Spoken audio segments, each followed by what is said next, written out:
안녕하세요. 삶의 중요한 갈림길에서 던지는 깊은 질문, 그리고 그 답을 찾아가는 여정에 여러분을 초대합니다. 우리 인생에는 몇 번의 결정적인 순간이 찾아옵니다. 20살의 문턱, 혹은 인생의 중반에서 우리는 묻게 되죠. 나는 어떤 삶을 살아야 하는가?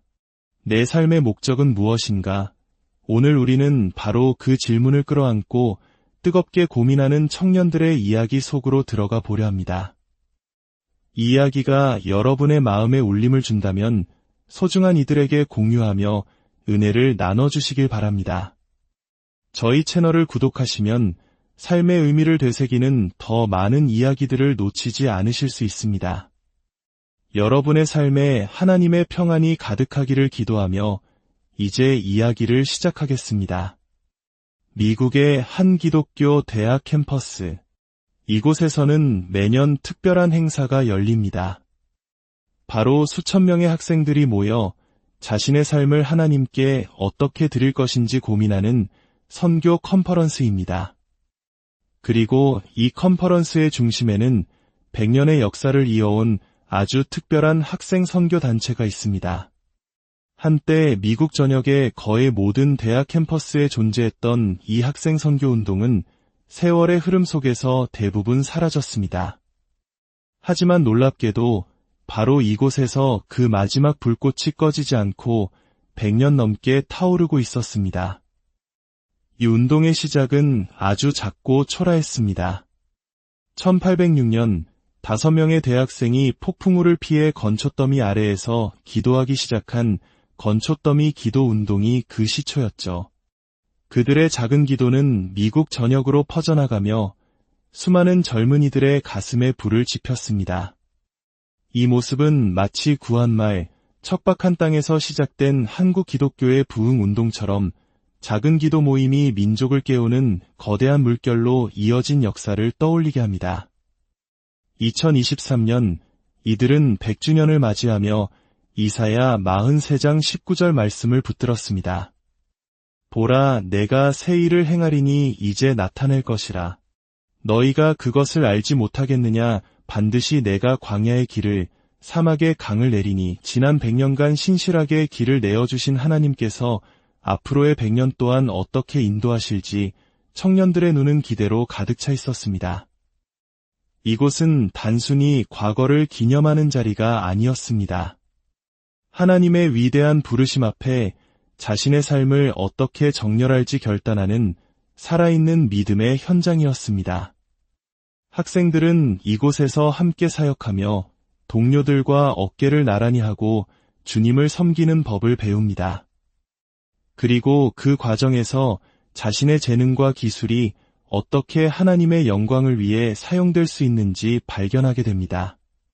컨퍼런스가 깊어지던 어느 날 저녁, 예배와 찬양의 열기가 장내를 가득 채웠습니다. 수천 명의 젊은이들이 한 목소리로 노래합니다. 예수, 열방의 소망, 우리는 당신을 경배합니다.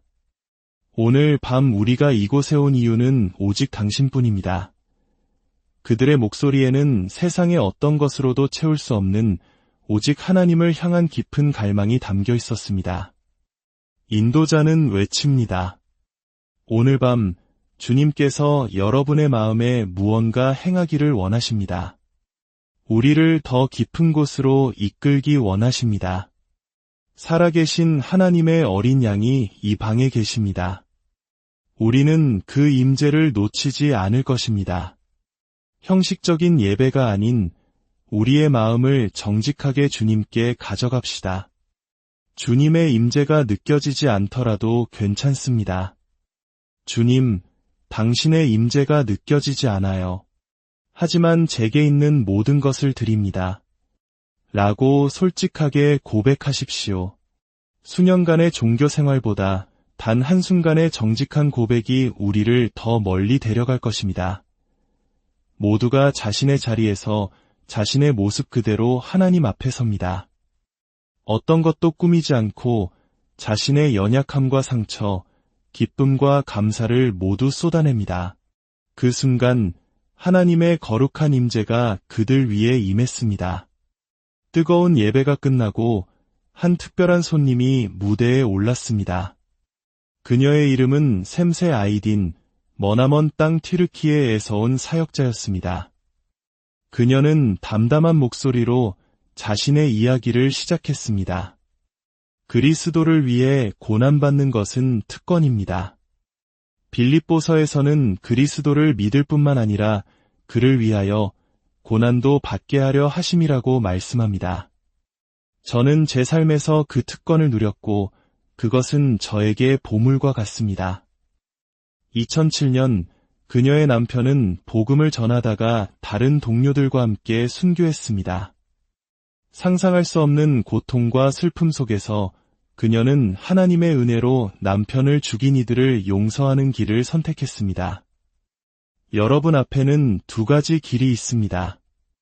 희생자로 남을 것인가, 아니면 승리자가 될 것인가. 승리자가 되기 위해서 우리는 반드시 용서해야 합니다. 당신이 용서할 때 비로소 당신은 삶의 주도권을 쥐게 됩니다. 원수가 당신을 지배하도록 내버려 두지 않는 것입니다. 용서는 당신을 하나님의 계획 안에 머물게 하고 십자가 위에 예수님처럼 죽기까지 순종하게 만듭니다. 용서는 당신을 잿더미 속에서 일으켜 세웁니다. 그녀는 성경 속 인물들을 통해 용서의 능력을 증언했습니다. 돌에 맞아 죽어가면서도 주여 이 죄를 그들에게 돌리지 마옵소서라고 기도했던 스데반처럼 용서는 우리 영혼을 안전하게 천국으로 인도합니다. 형제들에게 팔려갔지만 당신들이 나를 이곳에 팔았다고 해서 근심하지 마소서. 하나님이 생명을 구원하시려고 나를 당신들보다 먼저 보내셨나이다 라고 고백했던 요셉처럼 용서는 하나님의 위대한 계획을 망가뜨리지 않게 합니다. 그녀의 이야기는 단순한 간증을 넘어 살아있는 복음 그 자체였습니다. 고통의 한복판에서 피어난 용서라는 꽃이 얼마나 아름답고 강력한지 그녀의 삶이 웅변하고 있었습니다. 그녀는 그 자리에 모인 모든 이들을 위해 기도했습니다. 사랑하는 주 예수님, 우리는 주를 위해 살고 주를 위해 죽습니다. 이 젊은이들은 주님의 눈에 너무나 소중합니다. 이들의 마음속에 용서의 영을 부어주시고 미래에 닥쳐올 시련을 위해 마음을 준비시켜 주옵소서. 우리 삶은 깨어지기 쉽지만 주님은 용서를 통해 당신의 영광을 드러내십니다. 이들이 자신을 의지하지 않고 오직 주님만 의지하게 하옵소서. 주님, 당신의 진리로 이들을 깨우시고 자유케 하시며 연약함 속에서 능력이 되어 주옵소서. 예수님의 귀한 이름으로 기도합니다. 아멘. 셈세의 기도는 깊은 울림을 남겼습니다. 그리고 이어서 미국 기독교계에서 가장 영향력 있는 목회자 중 한 명인 프랜시스 챗 목사가 강단에 섰습니다. 그는 청년들을 바라보며 자신의 젊은 시절을 회상하며 이야기를 풀어나갔습니다. 여러분, 지금 이 시기는 여러분의 남은 인생 전체를 결정하는 선택을 하는 때입니다. 누구와 교제하고 누구와 결혼할 것인지 또 여러분의 삶을 어디에 바칠 것인지 결정하는 이 순간이 얼마나 중요한지 지금은 다 알 수 없을 겁니다. 저는 오늘 이 자리에 매우 무거운 마음으로 섰습니다. 수천 명의 젊은이들이 인생을 바꿀 결정을 내리는 이 순간 성령께서 저를 통해 여러분의 미래에 영향을 미칠 수도 있기 때문입니다. 그는 방금 전 셈세의 간증을 언급하며 고백했습니다. 제가 여러분 나이였을 때 저런 간증을 들었다면 정말 대단하다. 놀랍다라고 감탄을 했겠지만 솔직히 말해 제가 살고 싶은 삶은 아니었습니다. 저는 유명한 청소년 사역자가 되고 싶었고 가장 재미있고 인기 있는 설교자가 되고 싶었습니다. 물론 예수님을 위해서라고 말했지만요. 순교자의 삶, 고난의 삶은 제 선택지가 아니었습니다. 그것이 저의 미성숙함이었습니다. 그는 자신의 행복한 가정 생활을 이야기하며 두 가지 삶의 모습을 대조했습니다. 29년간의 결혼 생활, 7자녀와 4명의 손주, 가족이 함께 모여 예배하는 기쁨. 누가 봐도 부럽고 이상적인 삶입니다. 하지만 저는 여러분이 샘세 자매님의 삶 또한 바라보기를 원합니다. 그녀의 남편은 복음을 위해 생명을 바쳤고 지금 이 순간 하나님의 임재 안에서 제 가족이 누리는 기쁨과는 비교할 수 없는 영원한 기쁨을 누리고 있습니다. 이것이 바로 우리가 믿는다고 고백하는 진리입니다. 여러분은 지금 어떤 삶을 선택하시겠습니까? 프랜시스 챗 목사는 어떻게 결정하는지가 중요하다고 강조했습니다. 여러분은 그 결정을 어떻게 내렸습니까? 정말로 하나님의 보좌 앞에 나아가셨습니까? 당신의 주인이신 그분 앞에 홀로 서서 하나님, 제 삶으로 무엇을 하기 원하십니까? 어디로 가든지 무엇을 하든지 따르겠습니다. 라고 여쭈었습니까? 그는 오늘날 디지털 시대가 우리의 집중력을 얼마나 흐트리는지 지적했습니다. 5분도 채 집중하지 못하고 끊임없이 새로운 자극을 좇는 세대에게 하나님의 음성을 듣기 위해 고요히 머무는 것은 너무나 어려운 일이 되었습니다. 하지만 그는 그럼에도 불구하고 이 세대 가운데서 휴대폰을 내려놓고 컴퓨터를 끄고 오직 하나님께 가까이 나아가고자 결단하는 이들이 일어날 것을 믿는다고 말했습니다. 그의 메시지는 성경의 가장 깊은 곳으로 향했습니다. 히브리서 12장이 묘사하는 하나님, 맹렬한 불과 침침함과 흑암과 폭풍 가운데 계시며 모세조차 내가 심히 두렵고 떨린다고 말할 만큼 거룩하고 두려운 분. 우리는 그 누구의 보좌 앞에 나아가고 있는지를 먼저 알아야 한다는 것입니다. 우리의 예배는 그저 습관적인 행위가 아니라 경외함과 두려움으로 하나님을 기쁘시게 섬기는 것이어야 합니다. 왜냐하면 우리 하나님은 소멸하는 불이시기 때문입니다. 그러나 그의 이야기는 거기서 멈추지 않았습니다.